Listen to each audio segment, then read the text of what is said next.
that sack fumble specifically, just what are you seeing? Just kind of take us through that play.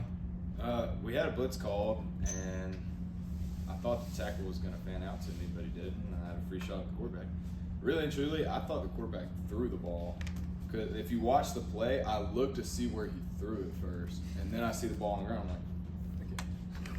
It's one of those moments where, like, you mentioned the tackle didn't fan out. It's so wide open. Is there a moment of like, oh my goodness? Yeah, it's like, oh my gosh, am I missing something? I thought maybe there's a screen or something. Like, it's almost like this is too easy. How much did you guys just want that after, I think it was 3 straight games, or I forget how many straight games without a takeaway?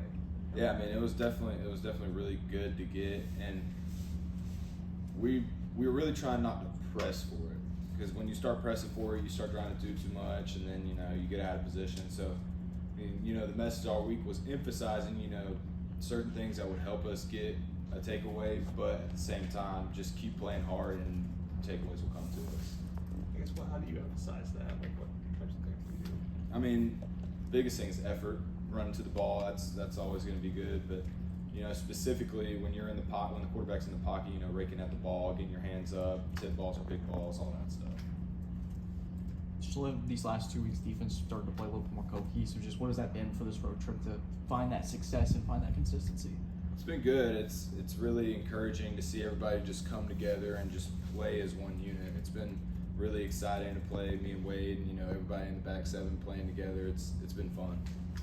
You see an area in these 2 weeks, it's like, okay, we're getting wins, but where do you see this group can improve? I think there's always room for improvement, not only as a defense, but as a linebacker group, as a back seven, and me as a player. So just always looking for even really small things to improve on is good, because I actually saw a quote, I think it was yesterday, it was like, the day that you say that you've made it is the day you start your decline. So, always looking for things to get better, because you can always get better. Is there any extra juice this week to get a win at home after the slow start at home this season?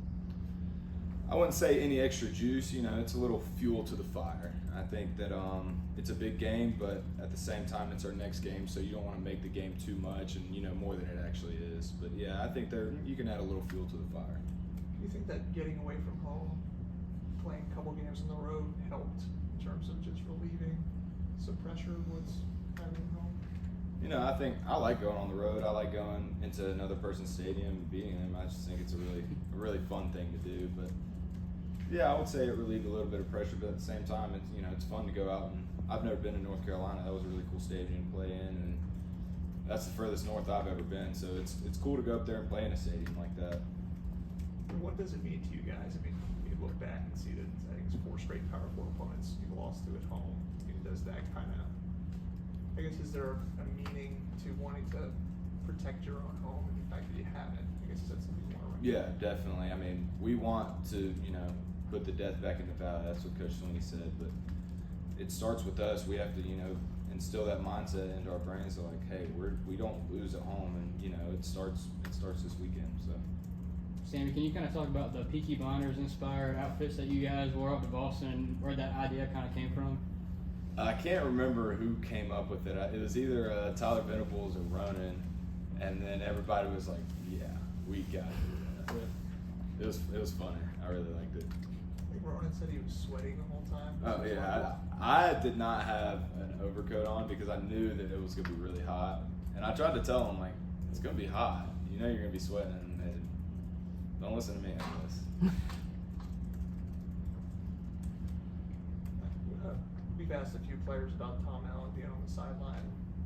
Does it add anything to kind of like the juice on the sideline, or is it different? Like, what do you? It brings a whole nother level of intensity. I mean, I've talked about how he is in practice. It's like that, but in a game, like he just brings the level of play and intensity that we have and elevates it.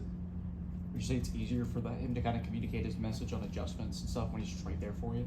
Yeah, I think that plays a part in it too. But really, it's just like the fire that he brings. You see him on the sideline. He's got his hands on his knees. He's intently watching every play. Like, he brings that fire to the sideline that we need. I think there was one play at North Carolina where you made, I think it was a pass breakup or what it was, and he was just right there. Like, does that add something for you? Yeah, that's exactly what I'm talking about. Like, he's he's going to be there. He's going to celebrate the plays, and then when they get us, he's going to bring us over. He's going to get it corrected. We're going to make sure it's right so we can go out and do it. This is another random thing, but after Ricardo's interception, like you guys were doing this, like what is that? 6'7". I don't even know. I've had like Ben asked the linebackers what that meant in our meetings the other day, and it's like there's not really a meaning to it. It's just some stupid meme. Can you talk about getting the chance to play Kevin Jennings again for SMU? Yeah, and I got a lot of respect for him. He's a really good ball player. He extends plays. He plays with a really good intensity. I got a lot of respect for him. It's just another random thing, but when you first met Brandon Jacobs, just how massive he is. Like, what was the first thought you had? What was it? What do you remember? It was like, well, actually, his dad did all those rivals camps when I was in high school, so I always remember seeing him and be like, I'm really glad I didn't play linebacker when he was in the NFL because that doesn't look fun. And now I realized that he had a son, and I remember meeting him, and I was like, yeah, that makes sense. Is it kind of freaky how he moves? I mean, is it almost like he's like his dad in terms of the size? Yeah, like in the spring, I remember me and Wade were talking about it. It's like, that's a freshman. A freshman should not be moving like that. And he's going to be a really good ball player. Can you imagine being a defender? I'm just wondering, Peter Woods, like Jacobs is coming towards you, and then Peter Woods behind him. Like what would go through your head if you were on the other side of the line? I got to bring everything I got, and we'll see what happens. Do you have like a strategy of how you would tackle Peter Woods? I'd probably cut him, honestly. I don't know if I have the balls to try to tackle him straight up. I would definitely. Sorry, Peter, but I'm definitely cutting out your knees. Anybody else for Sammy? All right, Sammy. Thank you, brother. Appreciate your time.